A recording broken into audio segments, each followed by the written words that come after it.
नमस्कार दोस्तों, आज इस वीडियो में हम शेयर मार्केट में सबसे विस्फोटक ब्रेकआउट्स देने में फेमस ट्रायंगल चार्ट पैटर्न के बारे में विस्तार से जानेंगे।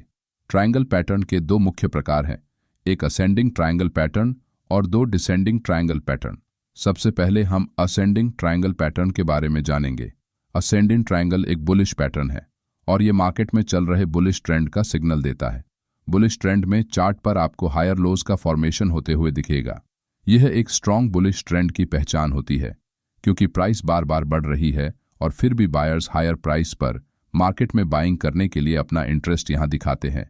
इसका मतलब मार्केट में अभी बुल्स डोमिनेंट पोजीशन में है और सेलर्स बार बार प्राइस को नीचे ले जाने के लिए प्रयास कर रहे हैं, लेकिन वो प्राइस को नीचे ले जाने में फेल हो रहे हैं। प्राइस में बढ़ोतरी होने के बावजूद यहां बायर्स मार्केट में और अधिक बाइंग कर रहे हैं। इसका मतलब मार्केट में अभी भी डिमांड मौजूद है। प्राइस अभी रेजिस्टेंस लेवल के पास ट्रेड कर रही है, फिर भी बायर्स अपनी पोजीशन पर बने हुए हैं। यहां पर मार्केट में कोई सेलिंग प्रेशर नहीं है। अगर सेलिंग प्रेशर होता तो प्राइस रेजिस्टेंस लेवल पर इतनी देर तक नहीं रुकती और सीधे नीचे चली जाती। रेजिस्टेंस लेवल के पास बहुत से नए ट्रेडर अपना सेल ऑर्डर लगाकर बैठे हैं और उनका स्टॉप लॉस रेजिस्टेंस लाइन के ठीक ऊपर के एरिया में है। अगर मार्केट यहां से ऊपर की तरफ जाती है तो सेलर्स के सभी स्टॉप लॉस हिट होंगे और मार्केट में बहुत जोरदार अपसाइड मूव आपको देखने को मिलेगा। आपको यूट्यूब और बहुत से ट्रेडिंग बुक्स में जब भी प्राइस रेजिस्टेंस के आसपास ट्रेड कर रही हो तो वहां पर शॉर्ट सेल करने की सलाह दी जाती है, लेकिन सभी रेजिस्टेंस लेवल के पास आप शॉर्ट सेल नहीं कर सकते। ये बात हमेशा ध्यान में रखनी होगी, नहीं तो आप फेक ब्रेकआउट्स के चक्कर में फंसकर अपना लॉस करवा सकते हैं। ट्रेड में एंट्री कहां करें? इस चार्ट पैटर्न में ट्रेड एंट्री लेने के लिए आपको रेजिस्टेंस लेवल के टूटने का इंतजार करना पड़ेगा।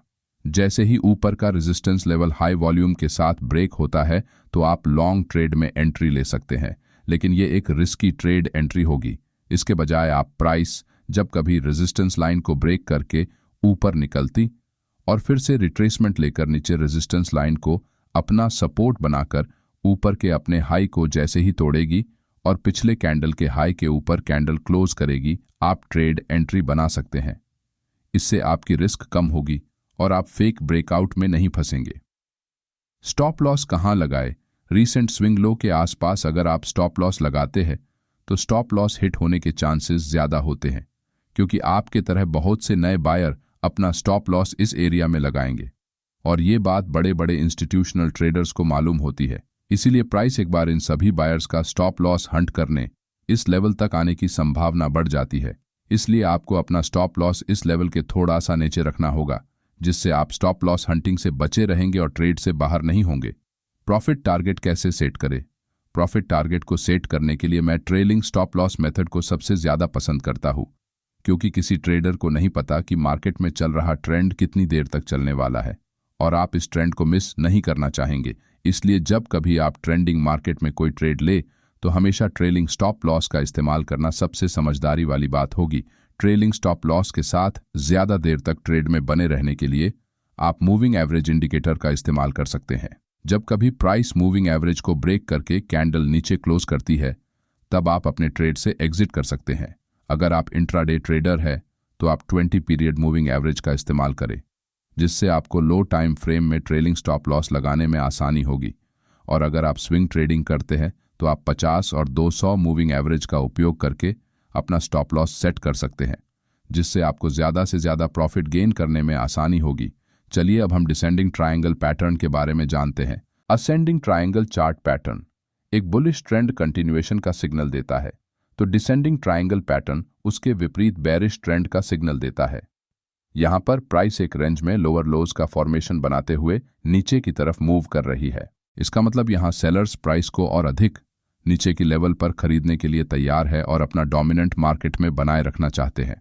उसी वक्त बायर्स निचले स्तर से खरीदने के लिए तैयार है, लेकिन उनकी संख्या कम होने से मार्केट में लोअर लोज का पैटर्न बन रहा है।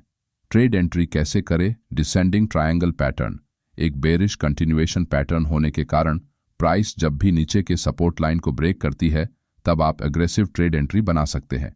लेकिन अगर आप संभाल कर कम रिस्क के साथ ट्रेड लेना चाहते हैं तो आपको प्राइस के सपोर्ट लेवल के रिटेस्ट का इंतजार करना पड़ेगा।